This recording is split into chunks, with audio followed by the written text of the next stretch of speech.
Hello प्यारे दोस्तों, good morning, सुप्रभात। बढ़िया हो आप लोग? चलिए सुनते हैं मजेदार कहानी।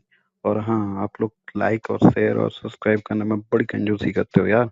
कर डाला करो, आपके लिए बढ़िया बढ़िया कहानी लाते हैं। और चलिए सुनिए। बुद्धिमान बौना जातक की कहानी। किसी गांव में एक बौना अपने माता पिता के साथ रहता था। हालांकि वह दिखने में काफी छोटा था, लेकिन बड़ा सयाना और चतुर था। वह बहुत अच्छा धनुष बाण चलाता था, पर गांव में उसे कोई भी काम नहीं देता था। बच्चे उसे छोटू कहकर चिढ़ाते। वह इस वजह से काफी परेशान रहने लगा। एक दिन उसके एक दोस्त ने सलाह दी, तुम कितना अच्छा धनुष बाण चलाते हो, राजा के पास क्यों नहीं जाते, वे तुम्हें सेना में अवश्य भर्ती कर लेंगे। अगले दिन वह माता पिता की आज्ञा लेकर राजा के महल की ओर चल दिया। उसे अपने अपने छोटे कद का एहसास था। वह सोचने लगा कि अगर राजा ने भी छोटे कद का मजाक उड़ाया तो हो सकता है कि वे उसे सेना में भर्ती ही न करें। चलते चलते उसके दिमाग में आया कि उसे एक मजबूत सहायक अपने साथ रखना चाहिए। महल जाते समय रास्ते में उसने एक लंबा सा आदमी देखा जो खेतों में काम कर रहा था। उसका नाम था भीमा। छोटू ने उससे कहा, तुम बड़े बलवान हो, तुम्हें तो राजा की सेना में होना चाहिए। भीमा बोला, पर मुझे तो धनुष बाण पकड़ना तक नहीं आता। तुम चिंता मत करो, मैं एक अच्छा निशानेबाज हूँ।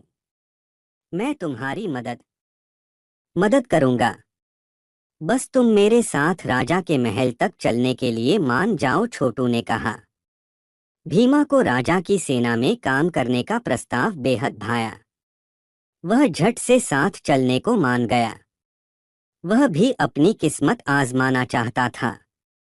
जब वे राजा के महल में पहुंचे तो राजा एक बौने और एक बलवान व्यक्ति को साथ देखकर हैरान रह गया। भीमा ने कहा कि वह सेना में भर्ती होना चाहता है। भीमा ने छोटू को अपना सहायक बताते हुए कहा, महाराज, हम हमेशा साथ रहते हैं। यह मुझे युद्ध के मैदान में तीर पकड़कर मदद करेगा। राजा ने उसे खुशी खुशी सेना में भर्ती कर लिया। वह कहा, मुझे सेना के लिए तुम्हारे जैसे वीर और बहादुर नौजवान ही चाहिए। भीमा व छोटू बेहद खुश थे। उनकी इच्छा पूरी हो गई थी। उनकी वीरता की परख के लिए राजा ने एक काम सौंपा। पास ही एक गांव में कई दिन से आदमखोर शेर का आतंक फैला था। वह कई गांव वालों को मार चुका था। राजा ने हुक्म दिया, जाओ उस शेर को मार दो। उन्हें सेना के सिपाही की वर्दी भी मिल गई।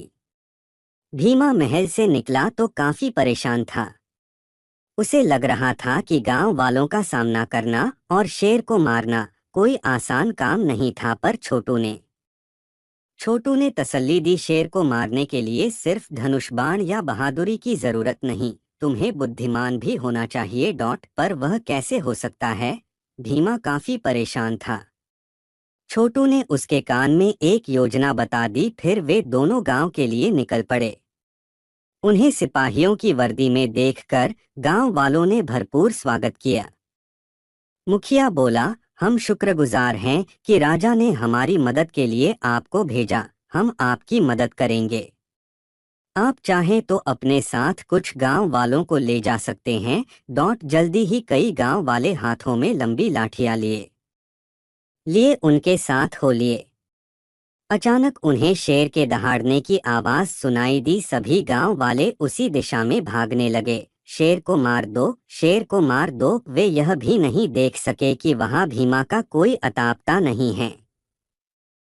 वे बिना भय के आगे बढ़ते गए और अपनी पूरी शक्ति से शेर पर आक्रमण कर दिया। अपने लंबे लट्ठों से उन्होंने शेर पर कड़ा प्रहार किया। शेर मारा गया। गांव वाले निडर होकर खुशी से झूमने और नाचने लगे। भीमा शेर के मृत शरीर को राजमहल ले आया। राजा उनसे बहुत प्रसन्न हुआ। छोटू व भीमा को इनाम में सोने के सिक्कों की थैली थैली दी गई। भीमा ने छोटू को धन्यवाद देकर कहा, आज तुम्हारी बुद्धिमानी के कारण ही शेर मारा गया। हमने इतनी तारीफ और इनाम पाया। इसके बाद उन दोनों को सेना में पक्की नौकरी मिल गई। वे खुशी खुशी रहने लगे। शिक्षा बुद्धिमान बाहुबल से श्रेष्ठ होता है। कहानी कैसे लगी हमारे प्यारे दोस्तों? अच्छी लगी तो लाइक शेयर और सब्सक्राइब ज़रूर से ज़रूर कर लीजिए ताकि ऐसे मज़ेदार कहानियाँ सुन सके। और हमारी ओर से हैप्पी रक्षाबंधन। जो अपने बहनों से प्यार करते हैं उनका कसम आप सभी को उनके लिए सब्सक्राइब ज़रूर से ज़रूर कर ले। बुद्धिमान तोता जातक की कहानी। दो तोते थे। उन्हें दूर देशों की यात्रा करना व नए नए स्थान देखना बेहद पसंद था। एक दिन वे महल के बगीचे में पहुंचे तो वहां बिछाए जाल में फंस गए। सिपाही उन्हें राजा के सामने ले गए। राजा उनकी सुंदरता पर मोहित हो उठा। उसने सिपाहियों को हुक्म दिया कि तोतों को सोने से बने खास पिंजरे में रखा जाए। दोनों तोते पूरे नगर में चर्चा का विषय थे। शाही मेहमान भी उन अद्भुत पक्षियों की प्रशंसा करते। उन्हें अपना मनचाहा भोजन मिलता। वे बड़े सुखचैन और विलासिता के बीच रह रहे थे। किंतु महल में एक बड़ा बंदर आने से हालात बदल गए। लोगों ने इससे पहले इतना बड़ा बंदर नहीं देखा था। लोगों का ध्यान उस बंदर की ओर चला गया। वह महल में राजा और अधिकारियों के आकर्षण का केंद्र था। लोग झुंड बनाकर उसे देखने आते व उसकी मजेदार हरकतों का आनंद लेते। अब दोनों तोते खुद को उपेक्षित महसूस करने लगे। उन्हें ध्यान से दाना पानी भी नहीं दिया जाता था। इससे छोटे तोते को बहुत बुरा लगा। उसने बड़े तोते से कहा, हमें यहाँ कोई प्यार नहीं करता। चलो पिंजरे से निकलकर कहीं दूर उड़ चलें। दूसरा तोता ज्यादा समझदार था। उसने जवाब दिया, प्यारे दोस्त, बुरा मत मानो। आकर्षण नाकर्षण, निंदा व आलोचना, आदर व अनादर तो अस्थायी हैं। धीरज रखो, लोग जल्द ही बंदर की हरकतों से ऊब जाएंगे, तब उन्हें हमारी सच्ची कीमत का एहसास होगा। जल्द ही बंदर लोगों के साथ बुरा बर्ताव करने लगा। उसकी शरारतें बढ़ती जा रही थीं। राजा ने देखा कि वह काफी आक्रामक हो गया था।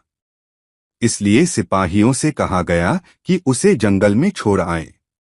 अब फिर से सभी लोग प्यारे, सुंदर व सलीकेदार तोतों में रुचि लेने लगे थे। शिक्षा, धीरज रखो। इंसान की सच्ची कीमत कभी छिपी नहीं रहती, वह हमेशा आदर पाती है। कहानी अच्छा लग तो लाइक शेयर और सब्सक्राइब जरूर से जरूर कर लीजिए हमारे प्यारे दोस्तों। चलिए फिर मिलते हैं और एक मजेदार कहानी के साथ। तब तक अपना ख्याल रखें, मस्त रहे, एंजॉय करे। पूरा लाइफ एक बार मिला है, बार बार थोड़ी मिलेगा।